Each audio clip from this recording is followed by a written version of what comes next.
देखिए बच्चों, पहला क्वेश्चन है इसमें कि जीन पियाजे के अनुसार बच्चे। यहाँ पर देखिए ऊपर एक बात लिखी गई है कि आपको सबसे सही उत्तर, सबसे उपयुक्त उत्तर देना है। कि सीटेट के पेपर की खास बात ये होती है कि इसमें जो ऑप्शन होते हैं लगभग 4 जो ऑप्शन दिए जाते हैं लगभग एक दूसरे से मिलते जुलते से होते हैं, और एक बार आपको पढ़ने से लगेगा कि चारों ऑप्शन ही सही हैं, और होते भी हैं, काफ़ी हद तक चारों ऑप्शन सही भी होते हैं। लेकिन ये कह रहा है कि अपने को सबसे उपयुक्त उत्तर देना है, सबसे उपयुक्त उत्तर देगा उसी बच्चे को जो है इसके मार्क्स मिलते हैं। तो सबसे उपयुक्त उत्तर देना है। सही तो हो सकता है चारों ही हो जाएं, लेकिन अपने को सबसे सही या सबसे उपयुक्त उत्तर जो है वो देना है। तो बच्चों देखिए, पहला जो प्रश्न है इसमें वो क्या कहता है, प्रश्न नंबर फर्स्ट है कि जीन पियाजे के अनुसार बच्चे। तो जीन पियाजे के अनुसार सबसे पहले तो अपने को ये पता होना चाहिए कि ये जीन पियाजे है कौन। जीन पियाजे, दोस्तों जीन पियाजे जो है ये स्विट्ज़रलैंड के मनोवैज्ञानिक थे। इसको स्विस मनोवैज्ञानिक भी, स्विस साइकोलॉजिस्ट भी कहा जाता है। स्विट्ज़रलैंड के थे ये मनोवैज्ञानिक, और इन्होंने एक अधिगम या लर्निंग के तहत एक सिद्धांत दिया था। इन्होंने जो सिद्धांत दिया था उसका नाम क्या था? इस सिद्धांत का नाम था संज्ञानात्मक विकास सिद्धांत। इन्होंने जो सिद्धांत दिया था इस सिद्धांत का नाम था संज्ञानात्मक विकास सिद्धांत। और अपने इस सिद्धांत के माध्यम से इन्होंने जो है 4 प्रकार की अवस्थाएं बताई थी। 4 अवस्थाएं इन्होंने बताई थी संज्ञानात्मक विकास के माध्यम से। इन्होंने जो अवस्थाएं बताई थी अपने सिद्धांत में, इन्होंने कहा सबसे पहली जो अवस्था थी जिसको हिंदी में इन्होंने कहा था संवेदी क्रियात्मक अवस्था। पहली अवस्था है संवेदी क्रियात्मक अवस्था। संवेदी क्रियात्मक अवस्था, ये अवस्था जो है इन्होंने बताई थी कि जन्म से यानी कि 0 से 2 वर्ष की अवस्था होती है। जब बच्चा 0 से 2 साल का होता है उसको संवेदी क्रियात्मक अवस्था कहते हैं, और इस इंग्लिश में हम इसको बोलते हैं sensory motor stage. Sensory motor stage इन्होंने, जीन पियाजे ने इस अवस्था का नाम रखा था, और इसको हिंदी में कहते हैं संवेदी क्रियात्मक अवस्था। ये अवस्था होती है 0 से 2 साल। और दूसरी अवस्था इन्होंने बताई थी, उसको कहा गया पूर्व संक्रियात्मक अवस्था। इस दूसरी अवस्था को क्या कहा गया था? पूर्व संक्रियात्मक अवस्था। दूसरी अवस्था है, ऐड देने वाले बीच में अपना काम कर ही रहे हैं। दूसरी है पूर्व संक्रियात्मक अवस्था। पूर्व संक्रियात्मक अवस्था। पूर्व संक्रियात्मक अवस्था। पूर्व संक्रियात्मक अवस्था क्या है? पूर्व संक्रियात्मक अवस्था, इस अवस्था की अगर अपने बात करें तो ये 2 से 7 साल की बताई।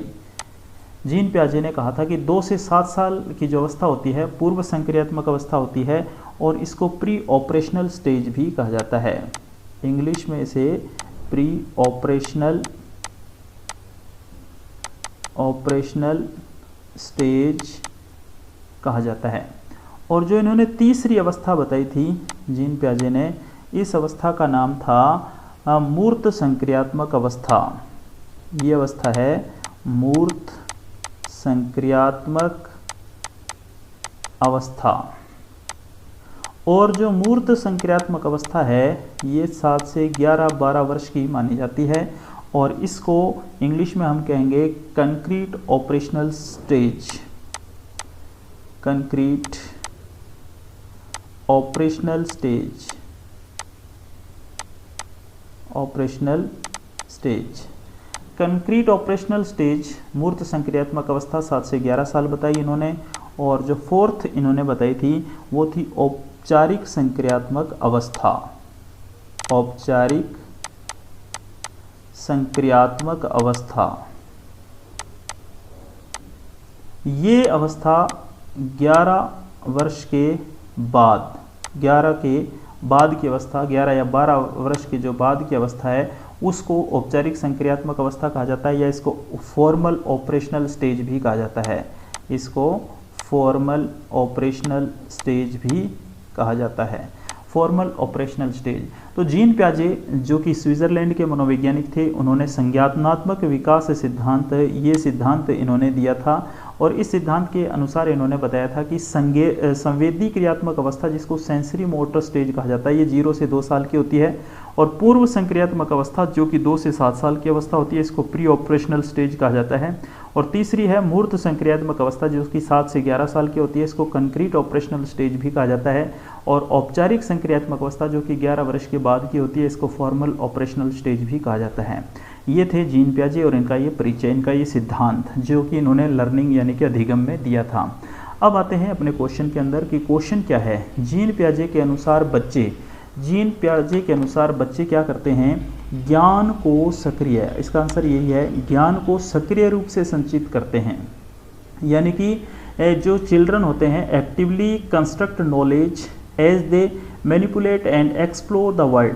यानी कि जीन प्याजे कहते हैं जो बच्चे होते हैं वो ज्ञान को सक्रिय रूप से संचरित करते हैं, यानी कि एक्टिव होते हुए ज्ञान को प्राप्त करते हैं और जैसे जैसे वे दुनिया में व्यवहार कौशल का प्रयोग करते हैं तथा अन्वेषण करते हैं।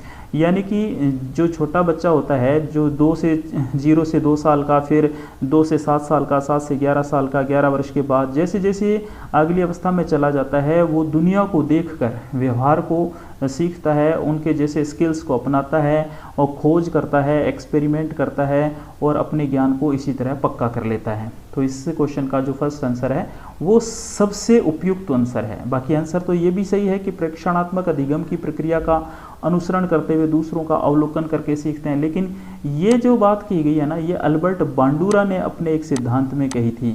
अल्बर्ट बांडुरा ने सामाजिक अधिगम सिद्धांत दिया था, वहाँ पर ये बात उन्होंने की थी। सामाजिक परीक्षण सिद्धांत में सामाजिक अवलोकन का सिद्धांत था जो कि अल्बर्ट बांडुरा ने दिया था, क्योंकि ये जीन प्याजे से संबंधित बात भी है, लेकिन इससे पहले बांडुरा जो है इस बात को अच्छे से बताते हैं, इसलिए हम इसको बांडुरा की बात मानेंगे, इसको बांडुरा के सिद्धांत के तहत मानेंगे, इसलिए ये आंसर सबसे उपयुक्त नहीं हुआ। सबसे उपयुक्त आंसर हमारा फर्स्ट यही हुआ। अगला क्वेश्चन है कि चालक विकास की दर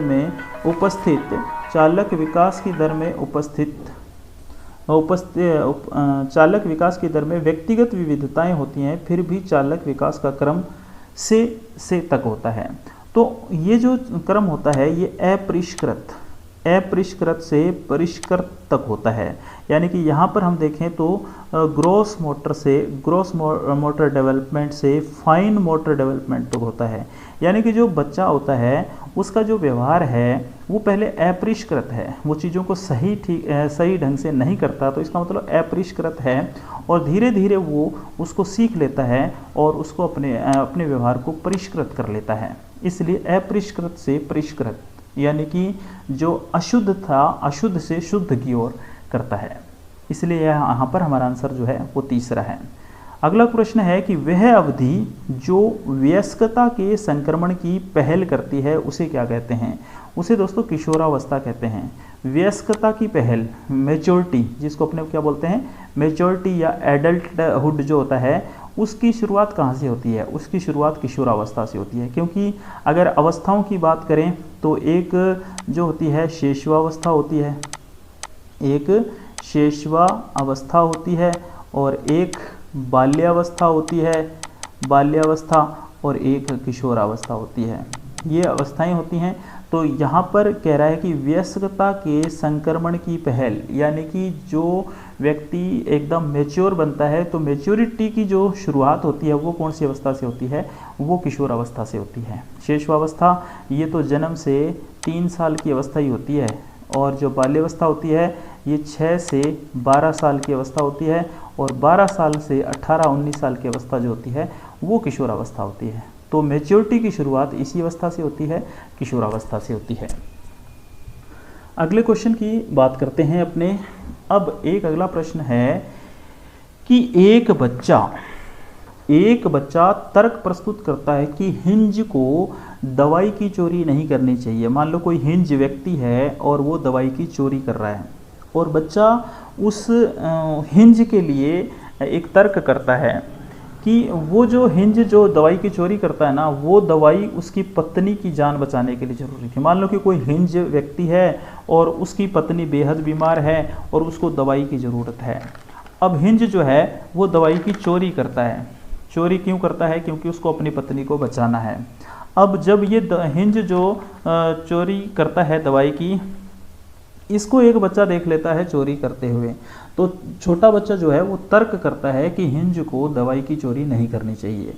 ब्रैकेट में लिख रखा है ना, वह दवाई जो उसकी पत्नी की जान बचाने के लिए ज़रूरी है, क्योंकि वह ऐसा करता है तो उसे पकड़ा जाएगा और फिर जेल भेज दिया जाएगा। कोहलबर्ग के अनुसार वह बच्चा नैतिक समझ की किस अवस्था के अंतर्गत आता है? नैतिक समझ की किस अवस्था के अंतर्गत? तो दोस्तों ये थोड़ा सा मुश्किल सा क्वेश्चन इसने पूछा है, पर इतना भी मुश्किल नहीं है। ये क्वेश्चन पूछा है किससे? कोहलबर्ग ने एक सिद्धांत दिया था। एक कोहलबर्ग मनोवैज्ञानिक थे। कोहलबर्ग एक मनोवैज्ञानिक थे। इन्होंने नैतिक विकास सिद्धांत दिया था।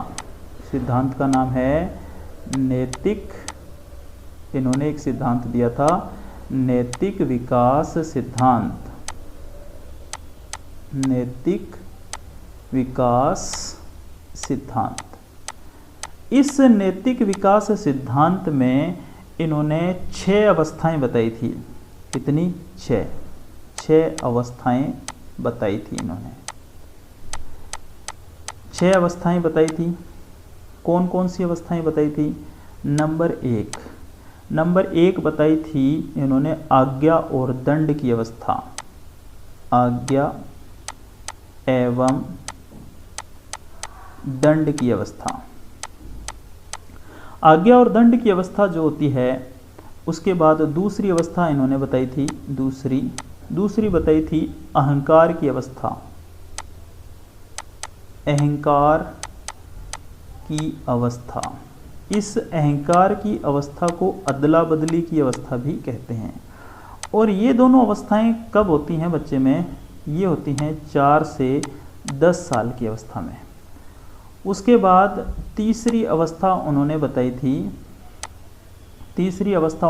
थी प्रशंसा की अवस्था।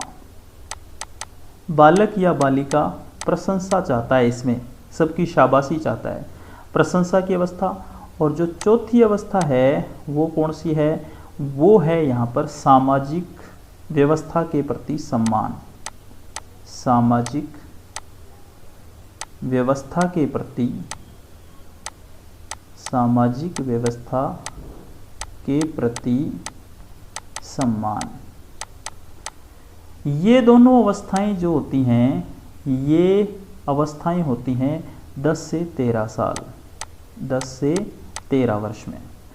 और 5th जो कोहलबर्ग ने बताई थी वो थी सामाजिक समझौते की अवस्था। सामाजिक समझौते की अवस्था।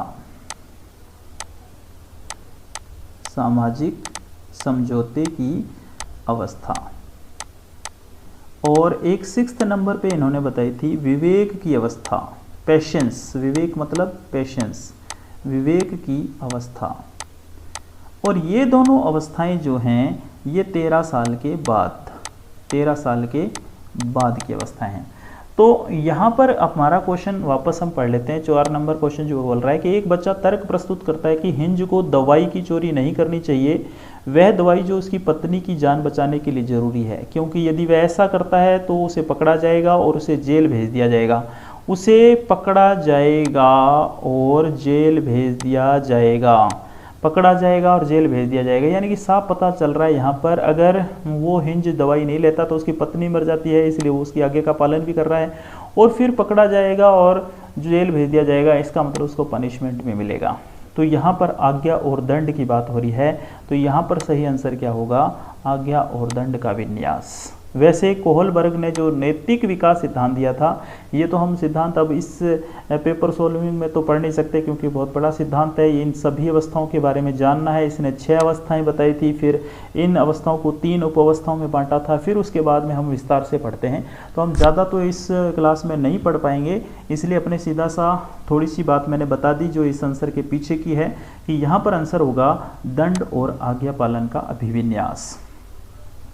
उसके बाद नेक्स्ट क्वेश्चन है कि मौखिक संवाद जो बच्चे अपने आप से करते हैं उन्हें लेव वाइगोत्स्की क्या कहते हैं? वाइगोत्स्की उनको क्या कहते हैं, इसकी बात करते हैं यहाँ पर अपने।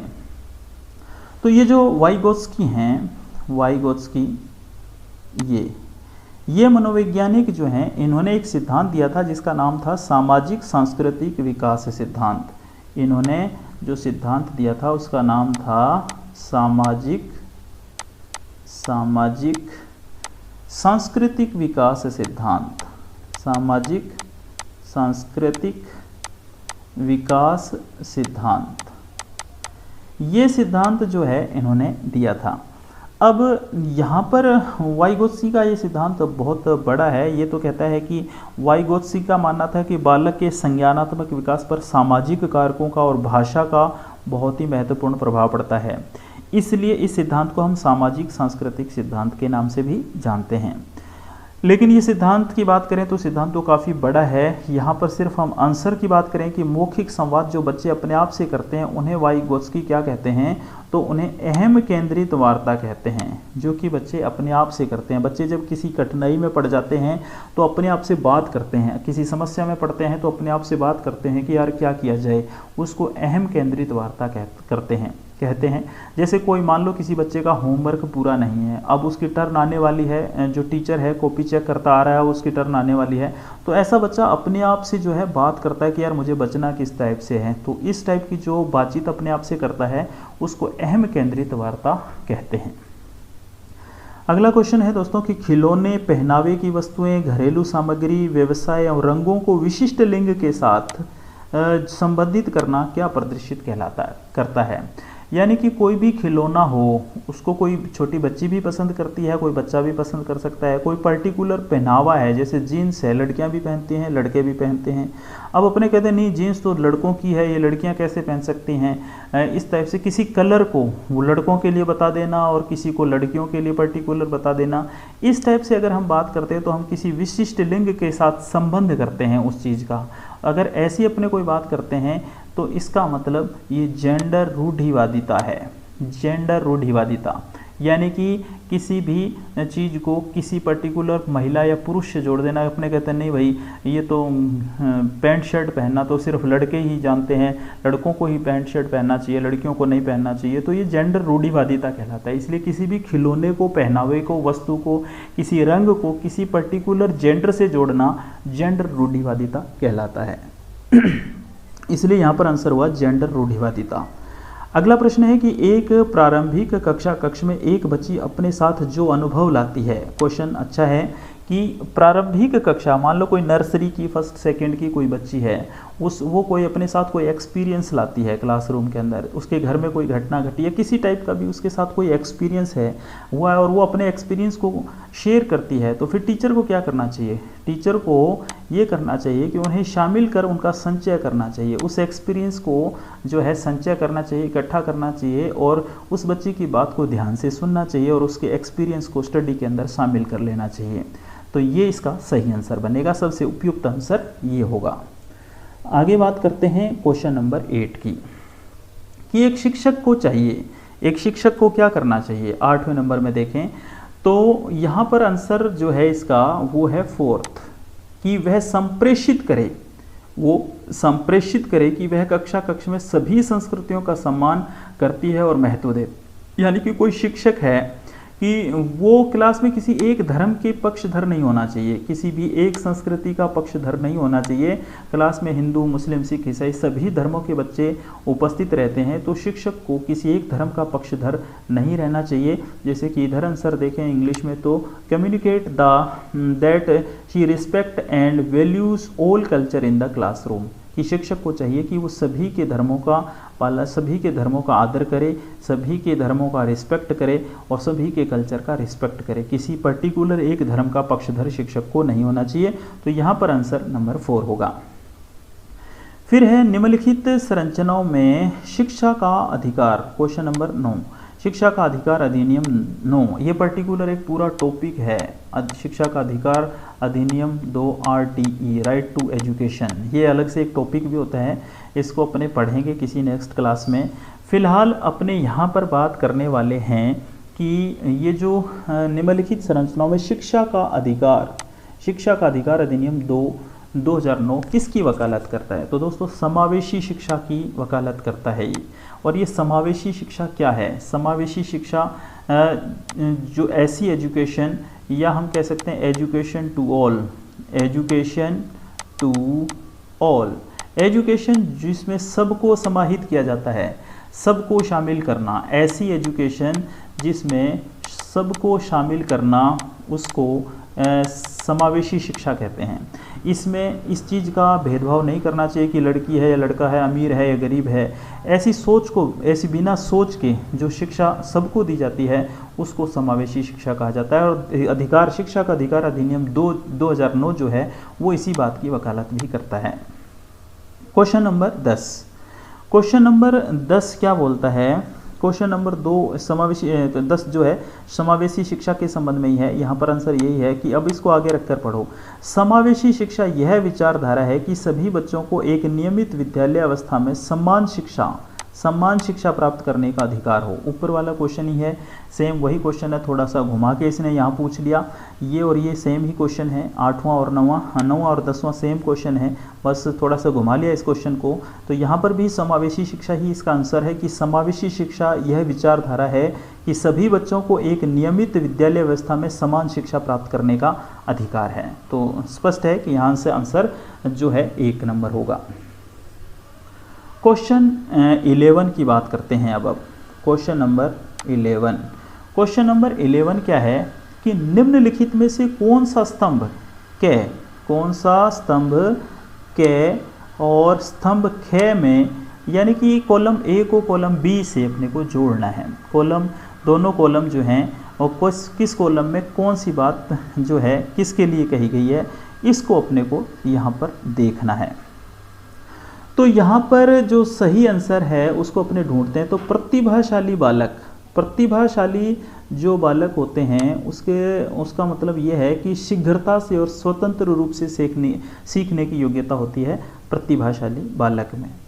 अगर दूसरे क्वेश्चन की बात करें, दूसरे क्वेश्चन की अधिगम अशक्तता क्या होती है? अधिगम अशक्तता किसको बोलते हैं? ये होती है लर्निंग डिसेबल्ड, यानी कि जो बच्चे ठीक से नहीं सीख सकते हैं उनमें अधिगम अशक्तता होती है। यानी कि किसी चीज़ को अच्छे से नहीं सीख पाना, ढंग से नहीं सीख पाते हैं, उनमें अधिगम अशक्तता होती है। इसमें यहाँ पर जो है इसका अर्थ ये हुआ, इसका ऑप्शन ये होना चाहिए कि धारा प्रवाह पढ़ने में कमी होती है, वह अधिगम अशक्तता है। और जो तीसरा है सृजनात्मकता किसको बोलते हैं? क्रिएटिविटी को कहा जाता है। और सृजनात्मक कौन होते हैं? क्रिएटिव चाइल्ड जो होते हैं, क्रिएटिव जो बच्चे होते हैं वो सृजनात्मक होते हैं। और यहाँ पर सृजनात्मकता का संबंध जो है वो किससे होना चाहिए? इसका होगा मूल संसाधनों के बारे में सोच सकते हैं, वो सृजनात्मक हैं। और जो अवधान की कमी यानी कि अति सक्रियता व्यतिक्रम जिसको बोलते हैं अटेंशन डिफेक्ट, इधर देख लो, यहाँ पर आपको देखने को ये मिलेगा अटेंशन डिफेक्ट जो है डिसऑर्डर ADHD इसको बोलते हैं। अवधान की कमी, अति सक्रियता व्यतिक्रम, इसका आंसर होगा आसानी से विचलित होने की आदत। जो बच्चे जल्दी से घबरा जाते हैं उनमें होता है ये। तो यहाँ पर हमने देखा कि इस हिसाब से जो हमने किया है, यहाँ पर आंसर दिया है, इस हिसाब से यहाँ पर आंसर बन रहा है हमारा 2 नंबर पे, ये वाला आंसर इसका सही है।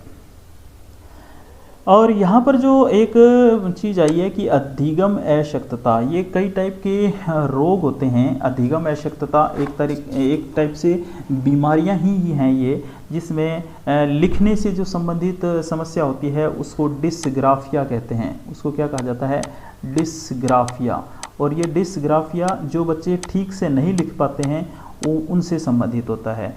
एक होता है डिसलेक्सिया, एक डिसलेक्सिया भी होता है। और डिसलेक्सिया क्या होता है? डिसलेक्सिया का मतलब होता है पढ़ने से संबंधित। जो बच्चे ठीक से नहीं पढ़ते हैं किसी चीज़, जैसे मान लो स्कूल लिखा हुआ है स्कूल, ये होता क्या है? ऐसे होता ना स्कूल, लेकिन इसको बोलते हैं सकूल बोलते हैं। तो इसका मतलब ये यहाँ पर गलत बोलते हैं। ऐसा कोई बच्चा बोलता है तो उसको डिसलेक्सिया है। इसी तरह स्टेशन होता है, लेकिन कोई स्टेशन बोल दे तो उसको डिसलेक्सिया है। इसी तरह प्रेक्सिया भी होता है, बोलने और पढ़ने दोनों से संबंधित होता है। इस तरह से डिसकैलकुलिया भी होता है, जो कैलकुलेशन ठीक से नहीं करता। तो ये बहुत सारे अधिगम अक्षमता होती हैं, इनको अपने पर्टिकुलर इसकी जो क्लास है उसमें ही पढ़ सकते हैं। एक प्रोजेरिया भी होता है, जो कम उम्र में वृद्धावस्था के जो लक्षण दिखाई देते हैं उसको हम प्रोजेरिया भी कहते हैं। और जो एक ऐसे बच्चे होते हैं जो भाषा को ठीक से ग्रहण नहीं करते, उनमें असेफिया होता है, भाषा से संबंधित बात को ठीक से नहीं सुन पाते हैं तो उनको असेफिया होता है। तो ऐसे बहुत सारे रोग हैं, इनका आपने जो पर्टिकुलर इसकी क्लास होगी वहाँ बात करेंगे। अगला क्वेश्चन नंबर है 12। बच्चे प्रभावी रूप से सीखते हैं जब, बच्चे प्रभावी रूप से कब सीखते हैं? जब वे विभिन्न गतिविधियों और कार्यों में सक्रिय रूप से भाग लेते हैं। जब तक बच्चा किसी एक्टिविटी में खुद भाग नहीं लेता तब तक वो ठीक से उसको नहीं सीख पाता। कि मान लो किसी को रस्सी के सहारे आप तीसरी मंजिल पर चढ़ना सिखाना चाहते हैं और उसके सामने आप बार बार रस्सी के सहारे मंजिल पर चढ़ जाते हैं, उतर जाते हैं, चढ़ते हैं। सिर्फ आपको देख कर ये बच्चा नहीं सीख पाएगा। मान लो कभी उसको तीसरी मंजिल पर चढ़ना है तो वो सिर्फ आपने उसको ऐसे सिखाया कि आप उसके सामने रस्सी पर चढ़े उतरे तो बच्चा नहीं सीखेगा। बच्चे को खुद रस्सी के सहारे तीसरी मंजिल पर पहुंचना पड़ेगा, उतरना पड़ेगा, पहुंचना पड़ेगा, उतरना पड़ेगा। जब तक वो खुद इस एक्टिविटी में शामिल नहीं होगा तब तक वो नहीं सीख पाएगा। इसलिए यहाँ पर प्रश्न था कि बच्चे प्रभावी रूप से सीखते हैं, प्रभावी रूप से इफेक्टिव रूप से कब सीखेंगे बच्चे? जब वे विभिन्न गतिविधियों और कार्यों में सक्रिय रूप से भाग लेते हैं। खुद जब तक वो इन्वॉल्व नहीं होंगे किसी भी गतिविधि में तब तक वो नहीं सीख सकते।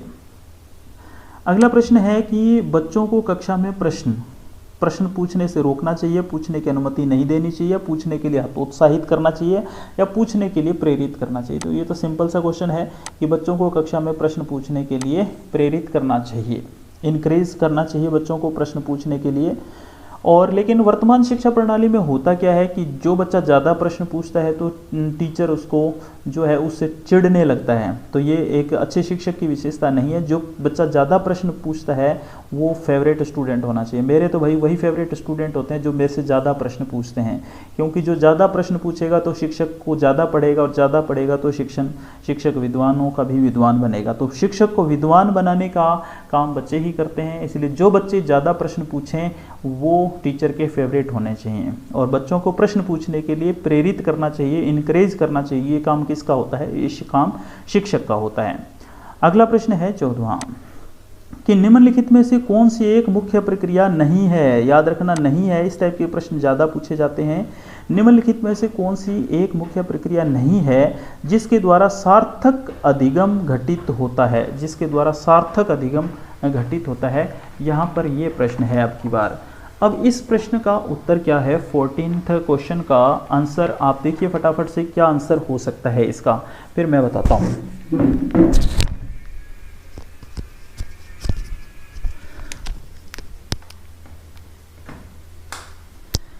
14th क्वेश्चन है कि निम्नलिखित में से कौन सी एक मुख्य प्रक्रिया नहीं है जिसके द्वारा सार्थक अधिगम घटित होता है?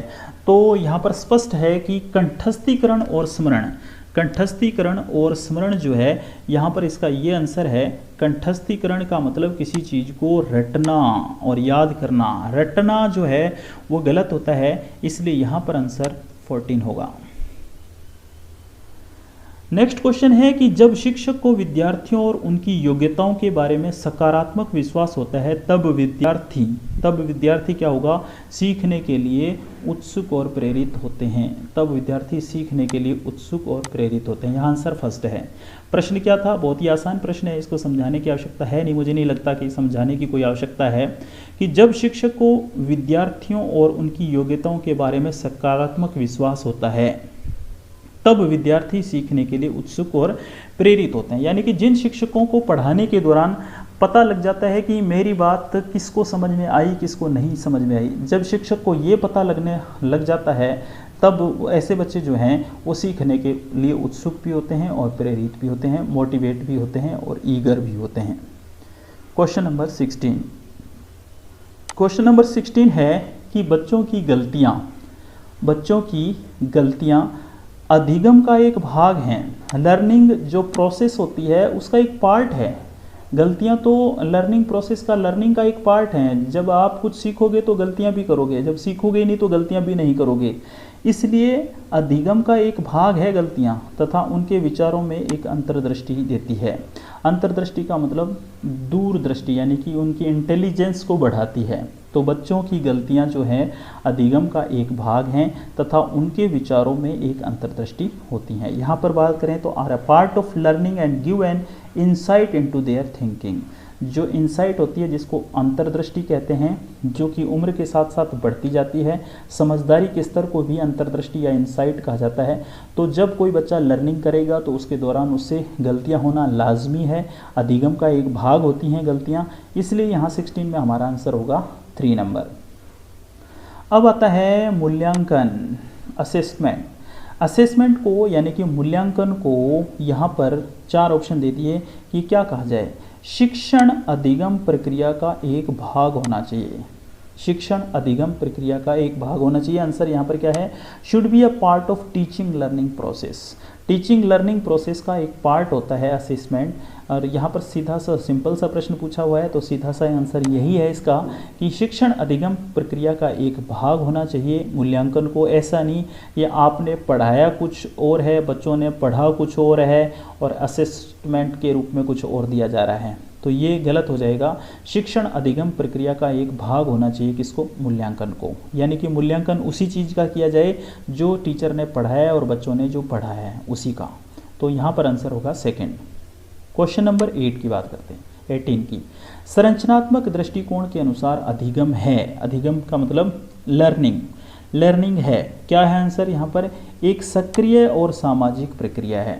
यानी कि लर्निंग जो है वो एक एक्टिव एंड सोशल कैरेक्टर होता है इसका, कि बिना एक्टिवनेस के जो है लर्निंग हो नहीं सकती। इसलिए एक्टिवनेस जो होता है, सक्रिय या सामाजिक प्रक्रिया जो है वो अधिगम के लिए जरूरी होता है। नेक्स्ट क्वेश्चन की बात करें कि नीचे लिखी हुई स्थिति किस सिद्धांत को दर्शाती है। जो विद्यार्थी अच्छा प्रदर्शन, हम बात कर रहे हैं क्वेश्चन नंबर 19 की। जो विद्यार्थी अच्छा प्रदर्शन नहीं कर पाते हैं वे महसूस करते हैं कि पर्याप्त रूप से अच्छे नहीं हैं और हतोत्साहित महसूस करते हैं, तब उनमें बिना प्रयास के कार्य की आसानी से छोड़ देने की संभावना है। यानी कि जब बच्चा जो है अच्छा नहीं कर पाता है और उसके माता पिता या उसके पेरेंट्स या उसके टीचर जो हैं उसको बेवकूफ़, मूर्ख इत्यादि ऐसी बातें करते हैं, तो ऐसा बच्चे से जब बार बार रिपीट किया जाएगा इन बातों को, तो ऐसा बच्चा वास्तव में जो है अपने आप को मूर्ख समझने लगता है। उसको लगता है कि वो ऐसा कुछ भी नहीं कर पाएगा ज़िंदगी में। फिर ऐसा बच्चा जो है धीरे धीरे स्टडी से बैक होने लगता है, पिछड़ने लगता है। तो ऐसे शब्द, पहली बात तो इस प्रश्न को आंसर देने से पहले मैं आपको बता दूं कि ऐसे शब्द किसी भी बच्चे से नहीं कहने चाहिए कि नहीं तेरे से नहीं हो पाएगा, तू तो कर ही नहीं सकता। इस टाइप के जो वर्ड हैं बच्चे से नहीं बोलने चाहिए, ना ही पेरेंट्स को ना ही टीचर को। ये बात ध्यान रखें। अब इस प्रश्न के उत्तर का आंसर आपको मिल ही गया होगा कि जो विद्यार्थी अच्छा प्रदर्शन नहीं कर पाते हैं वे महसूस करते हैं कि पर्याप्त रूप से अच्छे नहीं हैं। वास्तव में जब कोई बच्चा अच्छा नहीं कर पाता तो उसको महसूस होने लगता है कि वो अच्छा नहीं है और हतोत्साहित महसूस करते हैं अपने आप को, डीमोटिवेटेड समझते हैं, फील करते हैं वो अपने आप को। तब उनमें बिना प्रयास के कार्य को आसानी से छोड़ देने की संभावना है। ऐसे बच्चे क्या करते हैं, आगे जाके किसी भी काम को करने की चेष्टा ही नहीं करते, प्रयास ही नहीं करते, कोई एफर्ट्स नहीं लगाते हैं। तो यहाँ पर प्रश्न थोड़ा सा घुमा के पूछा है, प्रश्न आसान है, थोड़ा सा इसने घुमा दिया, कुछ भी नहीं है इस प्रश्न में। इस 19वें प्रश्न का आंसर ये है कि संज्ञान और संवेग अलग नहीं है। संज्ञान और संवेग अलग नहीं है। संज्ञान, जो कि संज्ञान को क्या कहा जाता है, आम भाषा में कहा जाता है खोजबीन। खोजबीन, खोजबीन जो होता है वो संज्ञान है। और संवेग, संवेग कहते हैं इमोशन को, इमोशन जो होते हैं वो संवेग हैं। तो बच्चा जब कुछ गलत करता है तो इमोशन से संज्ञान को जोड़ लेता है, खोजबीन को जोड़ लेता है। और बच्चा जब इमोशन से इस चीज़ को जोड़ लेता है तो फिर वो किसी भी काम को शुरू करने से पहले जब उसको शुरुआत में लगेगा या डिफ़िकल्ट है तो उसको शुरुआत ही नहीं करेगा, उसके लिए प्रयास ही नहीं करेगा। ये दोनों बातें जो हैं एक दूसरे से जुड़ी हुई हैं, ये दोनों चीज़ें एक दूसरे से जुड़ी हुई हैं, अलग नहीं हैं। संज्ञान और संवेग एक ही होते हैं। यहाँ पर आंसर ये होगा।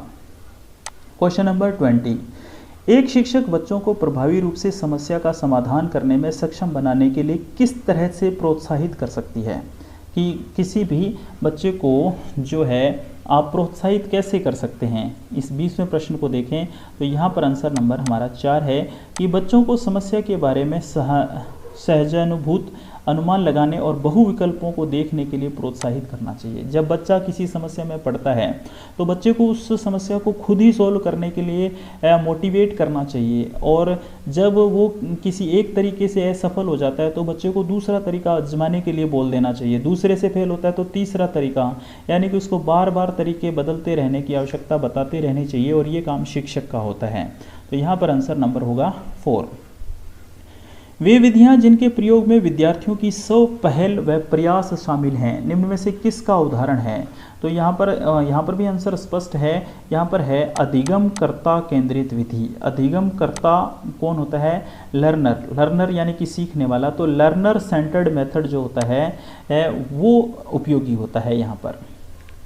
अगला प्रश्न 22 कि बुद्धि के बारे में निम्नलिखित कथनों में से कौन सा सही है। बुद्धि के लिए, इंटेलिजेंस के लिए कौन सा स्टेटमेंट यहाँ पर सही है। अगर 22वें प्रश्न की बात करें तो बच्चों यहाँ पर आंसर है नंबर 4, बुद्धि बहुआयामी है। बुद्धि जो है बहुआयामी है, मल्टी डायमेंशनल है, जिसमें बुद्धि परीक्षणों के द्वारा पूर्ण रूप से परिमेय ना की जाने वाली कई योग्यताएं शामिल हैं। यानी कि बुद्धि कोई एक चीज़ नहीं है, बुद्धि में बहुत सारी चीज़ें शामिल होती हैं, इसलिए कहा जाता है कि बुद्धि बहुआयामी है। और बुद्धि के संबंध में ये स्टेटमेंट ही सबसे राइट है। सबसे उपयुक्त आंसर की बात करें तो यही सबसे उपयुक्त है। अगला प्रश्न बहुत ही आसान है कि निम्नलिखित में से कौन सा प्राथमिक सामाजिकरण माध्यम है। बच्चे का जो फर्स्ट स्कूल है वो किसको माना जाता है, परिवार को। परिवार कैसा है, बच्चे का सारा विकास उसके ऊपर डिपेंड करता है। जो बच्चे की फैमिली है उसका फर्स्ट स्कूल माना जाता है, क्योंकि फैमिली जैसी होगी वैसा ही बच्चा बनता है। जैसा भी उस फैमिली में पेरेंट्स के द्वारा जो बिहेवियर किया जाता है सेम वैसा ही बच्चा भी करता है। किसी फैमिली के अगर अपने लोगों के बारे में जानना चाहते हैं तो उस फैमिली के किसी बच्चे से आप मिल लीजिए, वो जैसा बिहेवियर करेगा ना सेम वैसा ही उसके पेरेंट्स करते हैं। तो हम किसी बच्चे से उसकी फैमिली का पता लगा सकते हैं, क्योंकि ये सामाजिकरण का माध्यम कौन सा है, प्राथमिक सामाजिकरण का माध्यम परिवार ही होता है बच्चे का। क्वेश्चन नंबर 24 है कि जीन पियाजे के सिद्धांत का प्रमुख प्रस्ताव क्या है। संज्ञानात्मक विकास सिद्धांत दिया था जीन पियाजे ने, अपने बात कर ही चुके हैं फर्स्ट क्वेश्चन में। यहाँ पर ये पूछ रहा है कि जीन पियाजे के सिद्धांत का प्रमुख प्रस्ताव क्या है। प्रमुख प्रस्ताव की बात करें तो यह है कि बच्चों की सोच गुणात्मक रूप में वयस्कों से भिन्न होती है। यहाँ पर ये सही आंसर है इसका। जेंडर क्या है, जेंडर तो साफ पता चलता है, ये साइंस से रिलेटेड प्रश्न आ गया। जेंडर एक जैविक निर्धारक है, बॉय या गर्ल, ये जेंडर से संबंधित है और ये जैविक निर्धारित है, बायोलॉजिकल डिटर्मिनेंट से रिलेटेड ये क्वेश्चन है। अगला क्वेश्चन है निम्नलिखित में से कौन विकास के व्यापक आयामों की सही पहचान करता है। क्वेश्चन नंबर 26, तो शारीरिक, संज्ञानात्मक, सामाजिक और संवेगात्मक, निम्नलिखित में कौन विकास के व्यापक आयामों की सही पहचान करता है। यानी कि जब आप डेवलपमेंट या विकास के बारे में पढ़ते हो तो सबसे पहले आपको बच्चे के शारीरिक विकास को जानना है, उसके बाद उसका संज्ञानात्मक विकास यानी कि उसके इंटेलिजेंसी से संबंधित बातें समझनी है, फिर सामाजिक, दूसरे लोगों के साथ उसका व्यवहार क्या है, फिर संवेगात्मक या उसका इमोशनल बिहेवियर जानना होता है।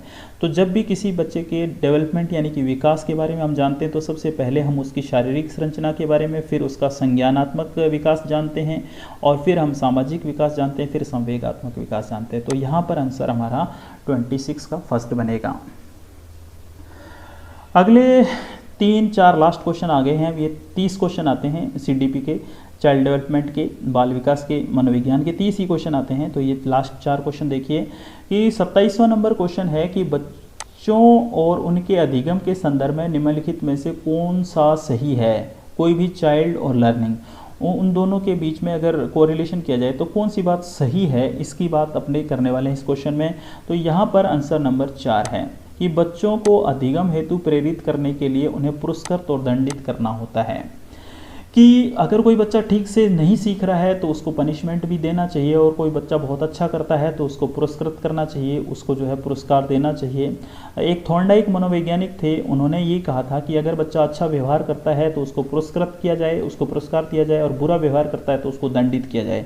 लेकिन एक स्किनर भी थे, BF स्किनर, बोहरिस फेडरिक स्किनर कहा जाता है जिनको, जिन्होंने क्रिया प्रसूत सिद्धांत दिया था। उन्होंने कहा था कि बच्चा अगर बुरा व्यवहार करता है तो उस बुरे व्यवहार की ओर ध्यान नहीं देना चाहिए, और जो बच्चा अगर अच्छा करता है तो उसको प्रशंसा या पुरस्कार देना चाहिए। लेकिन अगर बच्चा बुरा व्यवहार करता है तो उसके उस बुरे व्यवहार को नज़रअंदाज कर लेना चाहिए। क्यों?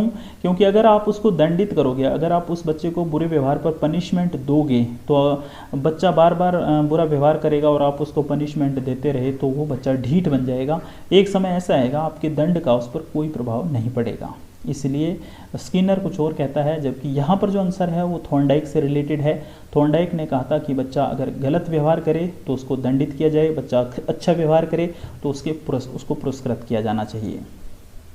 क्वेश्चन नंबर 28, प्रगतिशील शिक्षा में बच्चों को किस तरह से देखा जाता है? क्वेश्चन नंबर 28, यहाँ पर आंसर है दोस्तों, सक्रिय अन्वेषकों के रूप में, एक्टिव एक्सप्लोरर्स के रूप में बच्चों को देखा जाता है प्रगतिशील शिक्षा में। प्रगतिशील शिक्षा के ऊपर भी एक लंबी चौड़ी स्पीच अपने दे सकते हैं, लेकिन अपने यहाँ पर सिर्फ पेपर सोल्व कर रहे हैं तो सिर्फ आंसर की बात करें और थोड़ा सा उससे जुड़े हुए तथ्यों की बात कर रहे हैं हम यहाँ पर। क्वेश्चन नंबर 29 है, वाइगोत्स्की के अनुसार अधिगम, वाइगोत्स्की जिसके बारे में हमने पहले भी पढ़ा है, इनके अनुसार एक सामाजिक गतिविधि है। इनके अनुसार एक सोशल एक्टिविटी होती है अधिगम, यानी कि लर्निंग क्या है इनके अनुसार, एक सोशल एक्टिविटी है, यानी कि सामाजिक गतिविधि है। 30वां प्रश्न है और लास्ट प्रश्न है कि निम्नलिखित में से कौन सा पूर्व संक्रियात्मक अवस्था काल के बच्चे की विशेषता प्रदर्शित करता है? तो यहाँ पर आंसर जो है हमारा विचारों की अनुत्क्रमणशीलता।